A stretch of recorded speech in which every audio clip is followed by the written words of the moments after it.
வணக்கம் நேயர்களே, மீண்டும் ராஜன். இன்று பதிவில் ஒரு முக்கியமான விஷயம் என்னன்னாக்கா, அடுத்த வருஷம் 2025 மார்ச் மாதத்துக்கு பிறகு தான் கடக ராசிக்கு ஒரு அற்புதமான காலம் உருவாகுது. ஏன் என்றால் சனி பெயர்ச்சி இந்த வாட்டி 9ஆம் இடத்துக்கு வராங்க. அதனால் அவருடைய அனுகூலம் தான் இப்போ ரொம்ப பலமாக இருக்க போது. கடகராசிக்கு எல்லா வகையிலையும் வெற்றி தான். எது தொட்டாலும் வெற்றி தான். அதாவது ஃபஸ்ட்டு என்னன்னாக்கா, நிம்மதி, சந்தோஷம், செய்யும் காரியம் எல்லாம் வெற்றி வரும். ஓகேயா? இந்த 2025 முழுக்க செய்யும் காரியம் எல்லாம் வெற்றி தான். எந்த ஒரு பிரச்சனை இல்லாமல் சந்தோஷமாக நிம்மதியாக வாழ போகிறாங்க இந்த கடகராசி. ஆனாலும் பாருங்கள், இந்த ராகு கேது மே மாதத்தில் விழுகிறாங்க. ஓகேயா? 8ஆம் இடத்துல உட்காடுறாங்க. அதனால் என்ன நடக்கும்னாக்கா, சிறு தொல்லைகள் செய்வாங்க, அவ்வளோதான். ஆனால் சனி பகவானை விட வேறு எந்த ஒரு கிரகமும் பவர்ஃபுல்லான கிரகம் கிடையாது. அதனால் ஒன்றும் கவலைப்பட வேணாம். சனி பகவான் தான் இந்த வாட்டி கடகராசிக்கு அள்ளி கொடுக்க போகிறாங்க. 3 வருஷம் கேரண்டி. சரிங்களா? 3 வருஷத்துக்கு கேரண்டி. செம்மையாக வாழ போகிறாங்க கடகராசி. மற்றபடி என்னன்னாக்கா, இந்த குரு, சுக்கிரன், கேது, செவ்வாய், சந்திரன், சூரியன் இதெல்லாம் நமக்கு ரொம்ப, அதாவது இந்த கடகராசிக்கு ரொம்ப அனுகூலமாக இருக்க போகுது. அதை ஏன்னாக்கா, அந்த 9ஆம் இடம், 10ஆம் இடம், 14ஆம் இடம் அனைத்துமே ரொம்ப உதவியாக இருக்க போகிறாங்க. அதுக்கப்புறம் கடகராசிக்கு 25 வருஷம் ஆகும் இந்த அஷ்டம சனி வர்றதுக்கு. அதை பற்றி கவலையே பட வேணாம். என்ன மாதம் கிரகங்கள் மாறிக்கொண்டு தான் இருக்கும். சுக்கிரன் மாறினா கேது மாறுவாங்க, செவ்வாய் மாறுவாங்க, சந்திரன், சூரியன் அப்படின்னு குரு கூட மாறிக்கிட்டு தான் இருப்பாங்க. மாதம் தானே எல்லாமே. அமல் திருப்பி வந்துடுவாங்க. அந்த மாதிரி தான், வேறு ஒன்றும் பிரச்சனை இல்லை.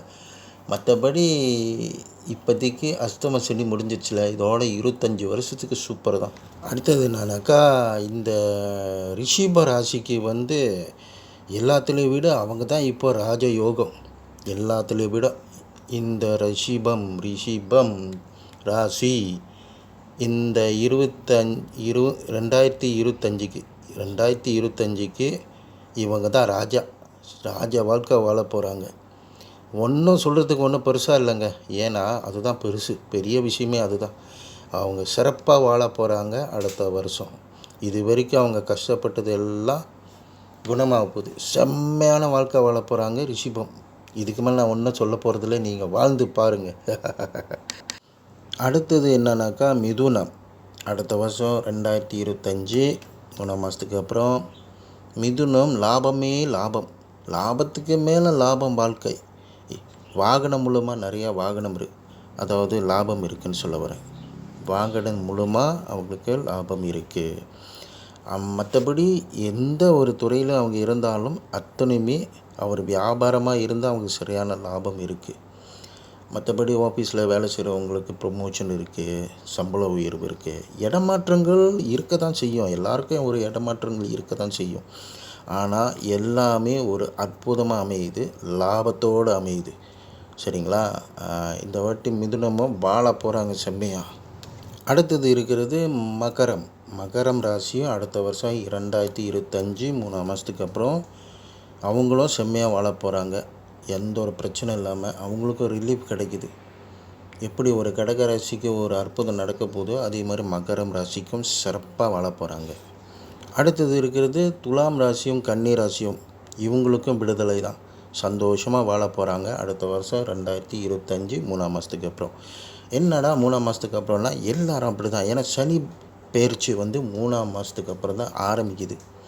உண்மையில் சொல்ல போனால் சில பேர் சொல்கிறாங்க திருக்கணி பஞ்சாகப்படி 2ஆம் மாதத்துலேயே ஆரம்பிச்சிடும்ன்றாங்க. வாக்கிய பஞ்சாகப்படி இன்னும் கொஞ்சம் ஏர்லியாக சொல்கிறாங்க 1ஆம் மாதம்னு.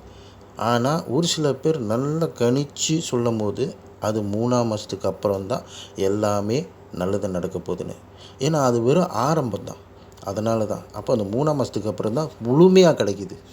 அடுத்தது இருக்கிறது சிம்ம ராசியும் இப்படி தான். 3ஆம் மாதத்துக்கு அப்புறம் 2025 அவங்களுக்கும் ரிலீஃபு, சந்தோஷமாக இருக்க போகிறாங்க, நிம்மதியாக இருக்க போகிறாங்க.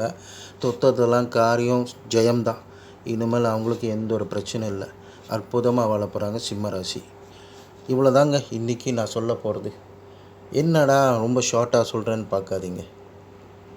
அப்படி ஒரு வார்த்தை நான் சொன்னதே அது ஒரு அற்புதம் தான். நீங்களே கண்டுபிடிங்க, என்ன நம்ம செய்கிறதெல்லாம் நல்லா இருக்கே, நிம்மதியாக இருக்கே, சந்தோஷமாக இருக்கே அப்படின்னு. அப்போ அதுலேயே நீங்கள் தெரிஞ்சுக்குங்க தொட்டதெல்லாம் வெற்றி அப்படின்னு. மீதி மற்ற ராசிக்கெலாம் ஏன் நான் சொல்லலைனாக்கா, அவங்க இனிமேல் தான் 2025 கொஞ்சம் கஷ்டப்பட போகிறாங்க. அவங்களுடைய ஏற்கு முன்னால் 7 சனியும் இருந்தாலும் அஷ்டம சனியாக இருந்தாலும் பிரச்சனை இருக்க தான் செய்யும். மற்ற ராசிக்காரங்களுக்கு 7 சனி, வக்கர சனி, அப்புறம் அஷ்டம சனியாக இருந்தாலும், பொங்கு சனியாக இருந்தாலும் அது இந்த 2025 முடியணும். அப்போ தான் அவங்களுக்கு அந்த பிரச்சனை தீரும். அது வரைக்கும் பாதுகாத்து இருந்துக்குங்க சொந்தமாக. ஸோ அடுத்தது இந்த கடகராசி அடுத்த வருஷம் 2025 செம்மையாக வாழ போகிறாங்க. வாழ்த்துக்கள் கடகராசி, வாழ்த்துக்கள். இனிமேல் நீங்கள் எல்லாம் நல்லாவே நடக்கும் உங்களுக்கு. ஓகேயா? ஒரு பிரச்சனை இருக்காது அந்த 3ஆம் மாதத்துக்கு வரைக்கும். அது வரைக்கும் நீங்கள் கொஞ்சம் பாதுகாப்பாக இருங்க. நல்லா தெய்வத்தை போய் வணங்குங்க. சனி பகவான் நல்லா சுற்றி வாங்க வாரத்துக்கு ஒரு வாட்டி. சிவனப்பா, முருகர், அப்புறம் என்ன பிள்ளையார் ரொம்ப முக்கியம். ஆஞ்சநேயரும் ரொம்ப முக்கியம். சரிங்களா? பாய் பாய்.